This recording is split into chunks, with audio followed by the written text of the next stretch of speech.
Hey now, today I'm going to be making one of my favorite treats, favorite desserts. It's a take on my favorite candy bar ever since I was a kid, which is the Eat More candy bar. Really simple to make, super quick to make, no baking involved, and here we are. For ingredients, all you need are, I've got 2.5 cups of semi-sweet chocolate chips, I've got a cup of rolled oats, a cup of just creamy peanut butter, 2 cups of corn syrup, and I still have to chop these up, but it's going to be 2 cups of chopped peanuts. So let's get these over to the stove. All right, so I've got a large heavy bottom pot here. I've got it on medium heat, and now I'm just going to get the chocolate chips, the corn syrup, and the peanut butter into here, and just gently melt it until it is all combined. Get this into here. And to the peanut butter.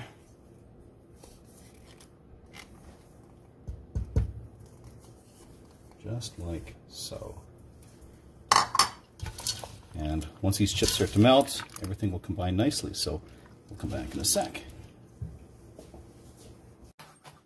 And while that's starting to heat up, I'm just going to give these a rough chop here and measure out 2 cups so that it can be added.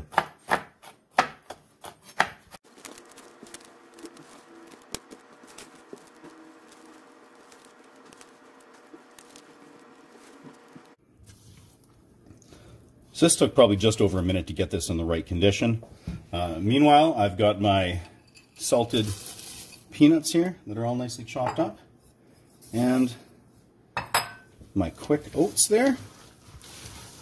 So the reason I find this dessert so incredibly delightful is you get that awesome chocolatiness and the sweetness. You get the nice kind of creaminess and gooiness that comes from the peanut butter and the corn syrup there. You get this chewiness that comes out of these nice rolled oats here, and then of course that awesome crunch from the peanuts.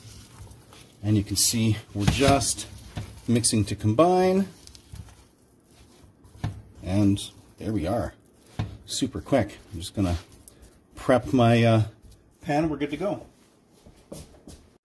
So here I've just got like a Pyrex 9x13 pan that I sprayed with some non-stick cooking spray, and going to get this all into here. Considering how sticky some of the ingredients are, this really does come out not too bad.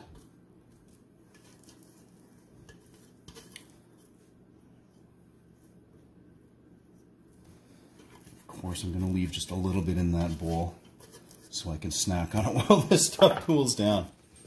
I'm just going to push it around. Put it into a relatively even layer.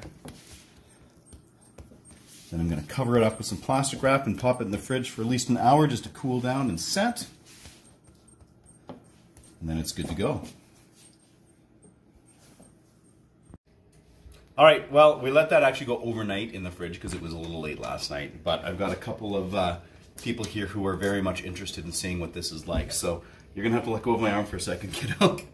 So I'm just going to cut around. Now, if I hadn't used this Pyrex dish, I would have used an aluminum one and probably then also lined it with foil. But woohoo, look at that. Okay, so we're going to cut. You're going to cut with the fork. Is that your plan? I don't think that's a good plan. All right, here. I'm going to cut a little pieces here for you girls so you can tell me what you think. All right. Who wants the first piece? Me! Okay, hold on. You spoke first. And you spoke second. So, taste test. What do we think? Yummy. Yummy? You guys are finishing each other's sentences here? Is that what you're doing? Awesome. Did we win? Mm-hmm. Yeah? It's a good move? Fantastic. All right, so like you saw, extremely easy. Just a few ingredients. Really quick to make. No tools really required. Yeah, so give this a shot. And until next time, keep her at 11. Bye.